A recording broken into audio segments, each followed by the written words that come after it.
Hey everyone, Judicial Watch President Tom Fitton here with our weekly update on social media. Thanks as always for joining us this week. A lot to talk about, new lawsuits about Fauci, plus new documents on January 6th. Of course, Judicial Watch stepping into the gap, the oversight gap again here in Washington, D.C., caused by the politicized unwillingness of Congress to do its work, and of course the media to ignore the corruption in its face.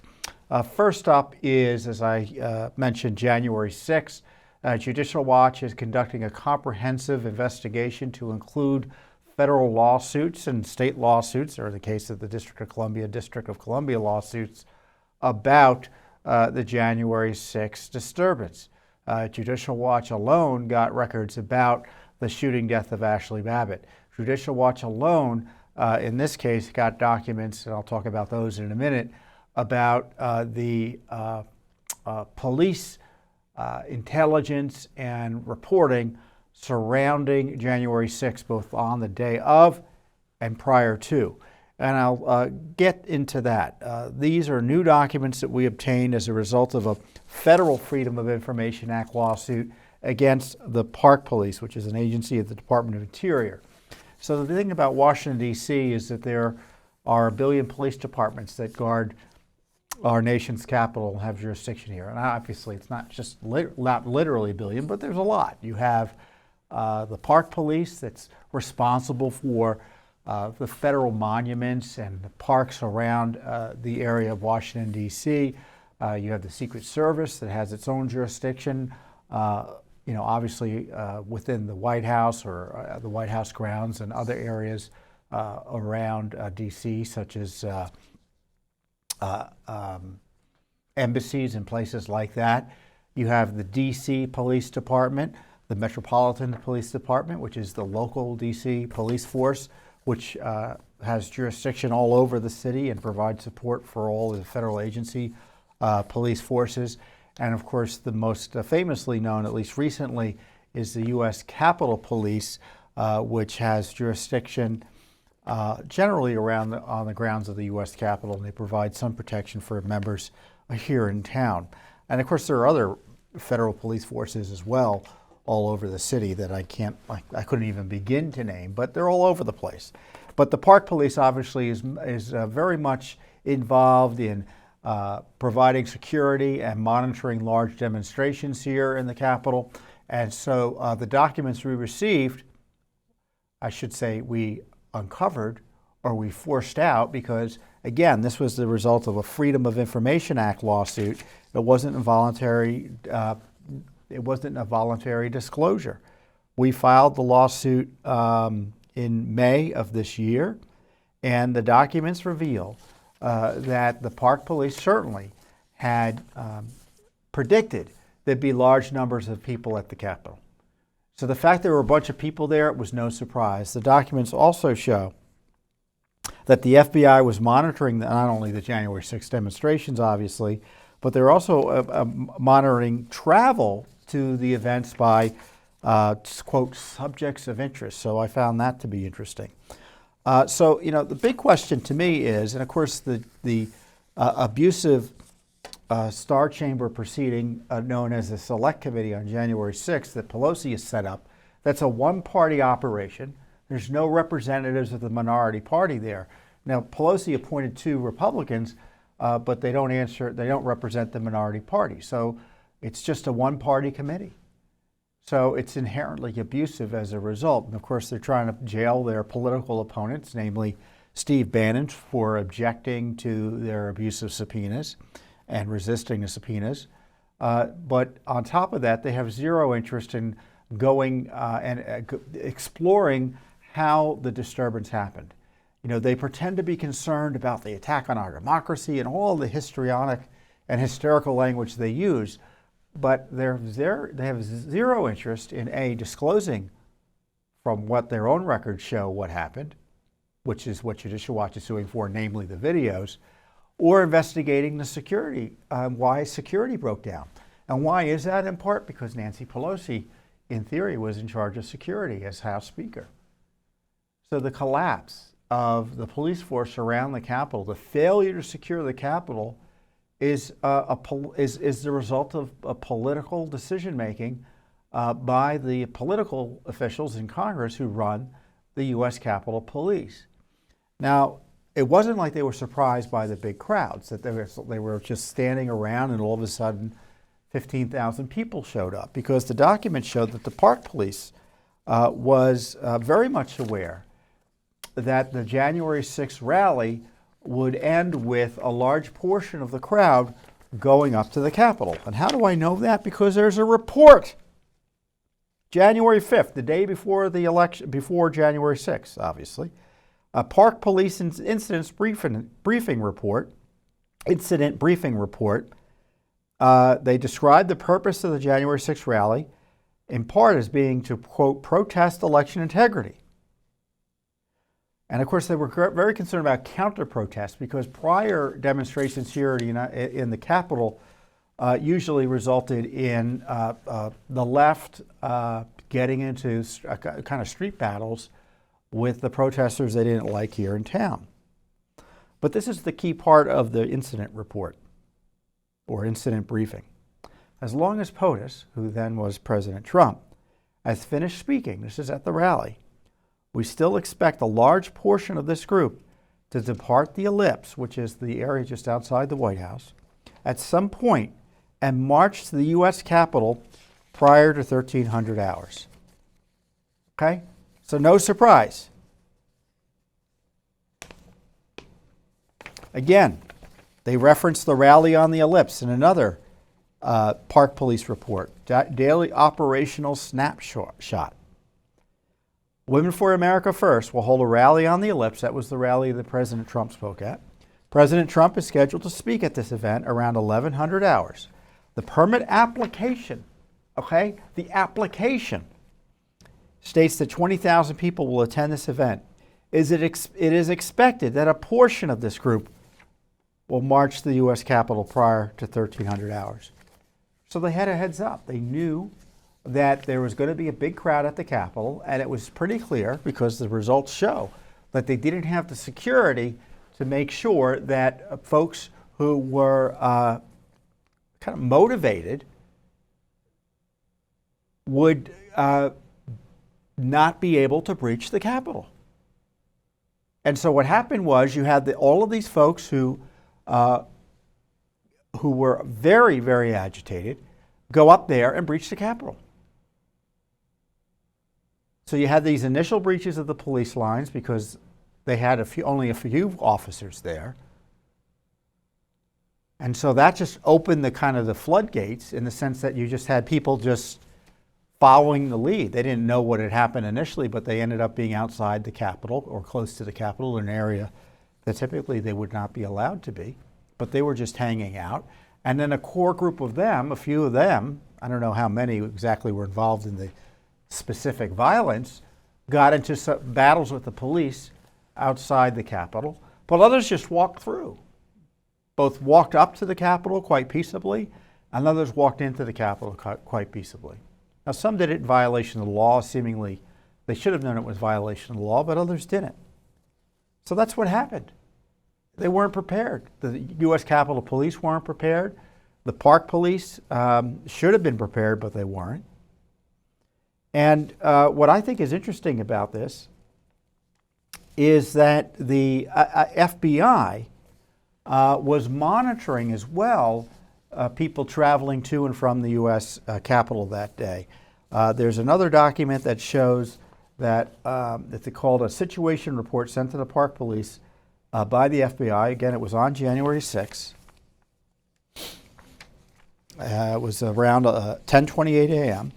No civil disobedience reported at this time in the, quote, active crowds, which include 10,000 plus waiting in line to go through magnetometers to be on the ellipse during Trump's speech. So you had thousands of people, quite peaceably, I say, assembling as is their God-given right on the ellipse. Currently, the center, the Operations Center, which is the IOC, is monitoring the suspected or reported travel of, quote, redacted subjects of interest from various field offices, redacted.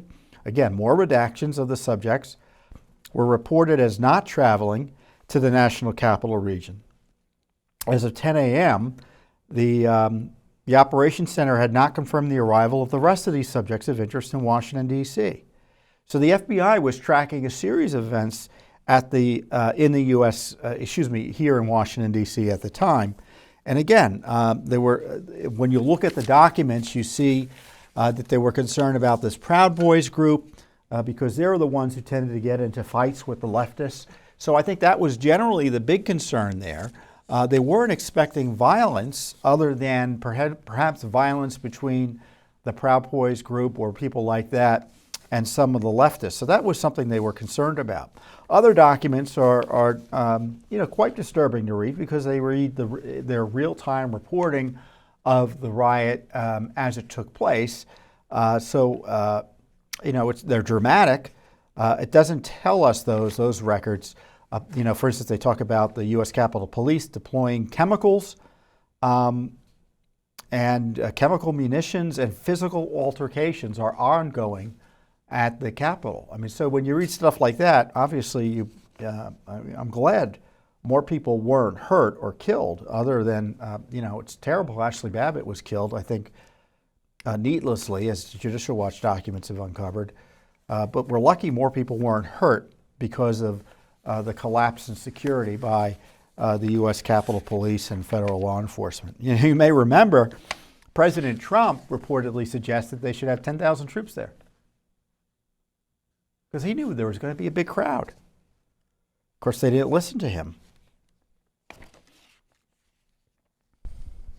Again, January 4th.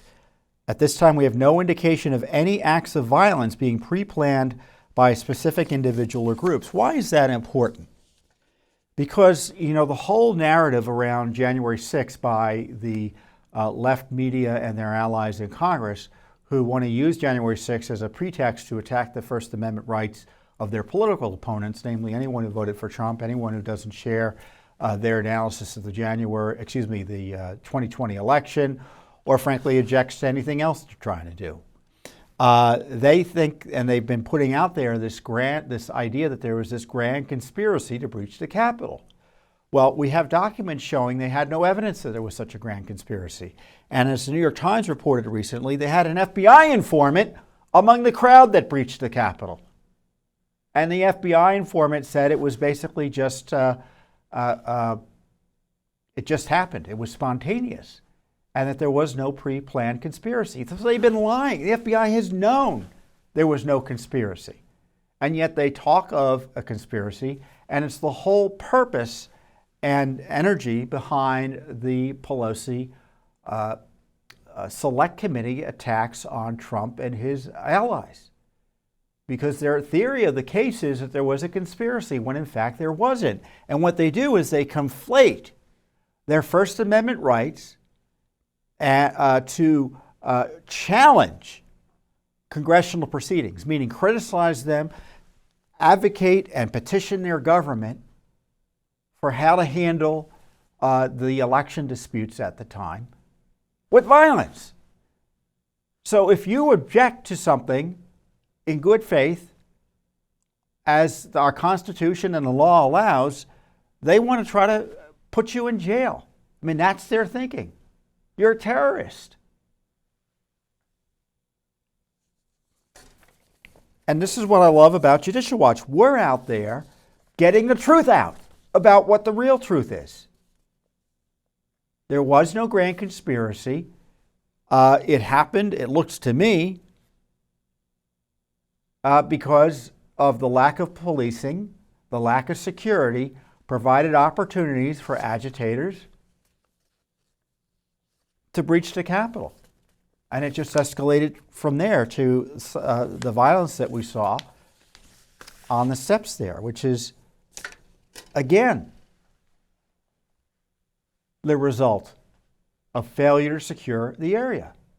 I mean, when you've got folks at your door, if you're a federal facility, breaching the facility or attempting to and putting and getting into fights with police and such, that's a failure of security. And there are plenty of resources here in Washington, D.C. to have prevented that from ever happening. And of course, Judicial Watch I should say Judicial Watch, I was, pushing for President Trump in response to left-wing violence that Congress doesn't care about. Because remember, Congress, the Pelosi and the left, they don't object to violence. They just they use it when they think it's necessary, or they condone it when they think it's necessary. It's principled conservatives like me who say, well, there's no reason for the violence. Violence is not appropriate. Many on the left don't believe that. They think it's often appropriate as a regular tool in their political toolbox.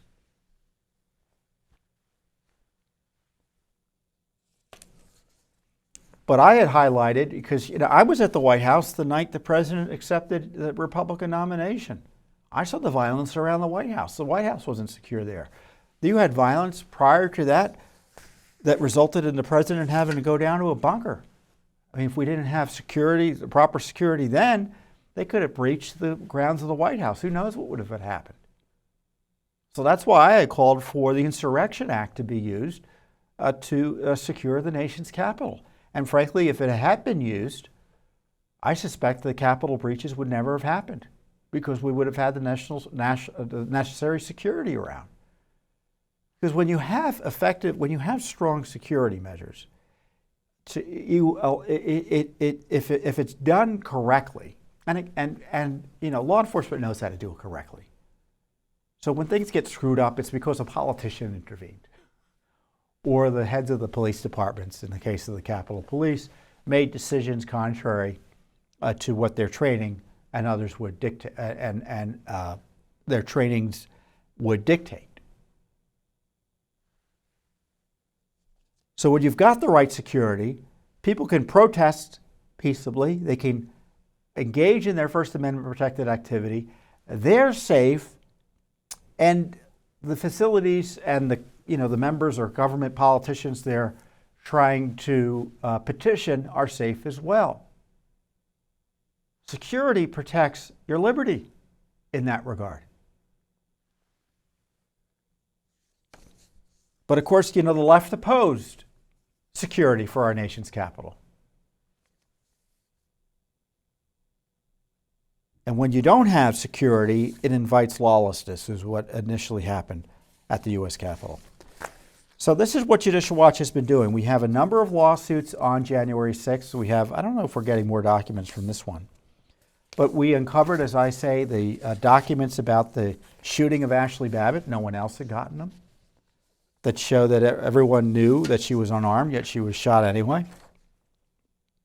And she didn't really pose an immediate threat. There's no good reason to have her shot, as Lieutenant Byrd did. Of course, there was a big cover-up of even his participation in the shooting. They hid his name for months. How is that done these days in police officer-involved shootings? I guess if the target is of the wrong political class, the media and its leftist allies that are supposedly there to hold the police accountable, they don't care.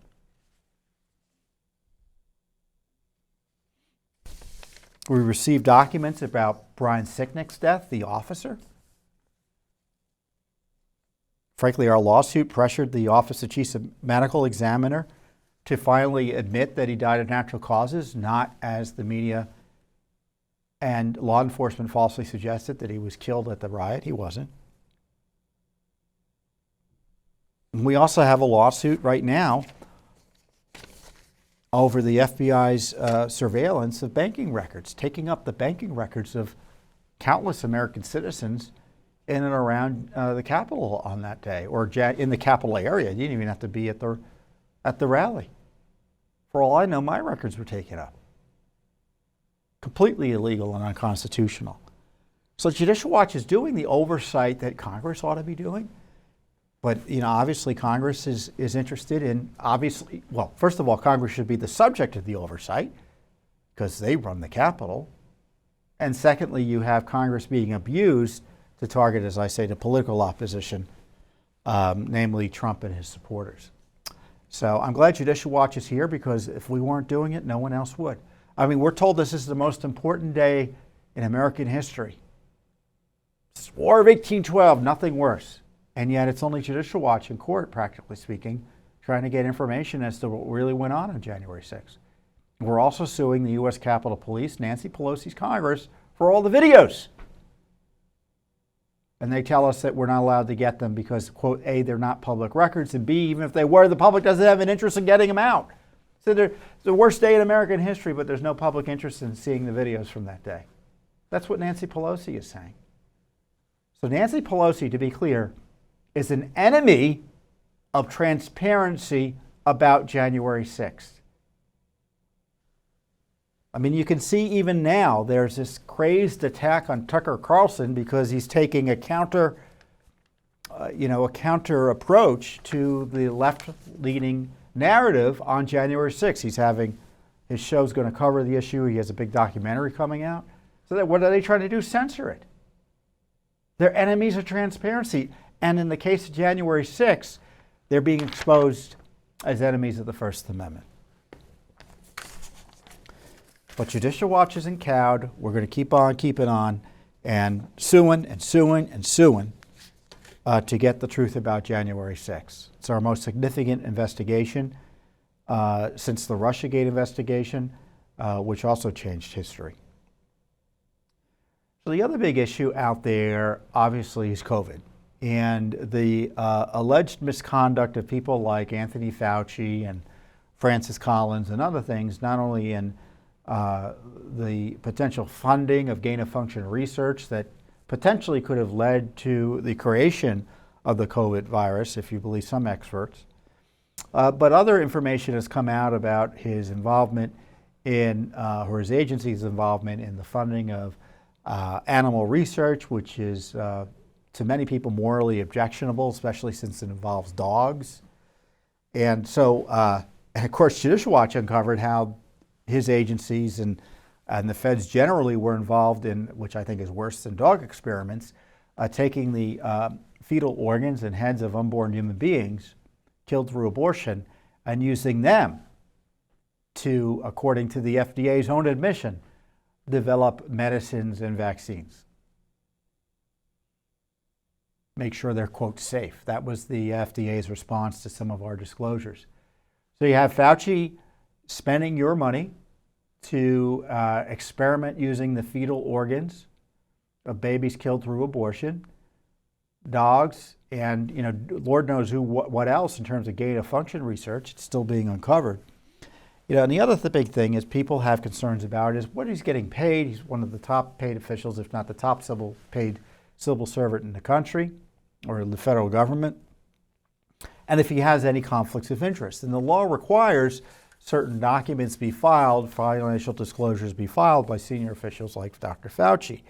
And Judicial Watch filed a FOIA lawsuit on behalf of one of our allies in the movement for transparency, openthebooks.com, against the Department of Health and Human Services for the employment contracts, financial conflict of interest, and confidentiality disclosure documents, end quote, job description of Dr. Fauci.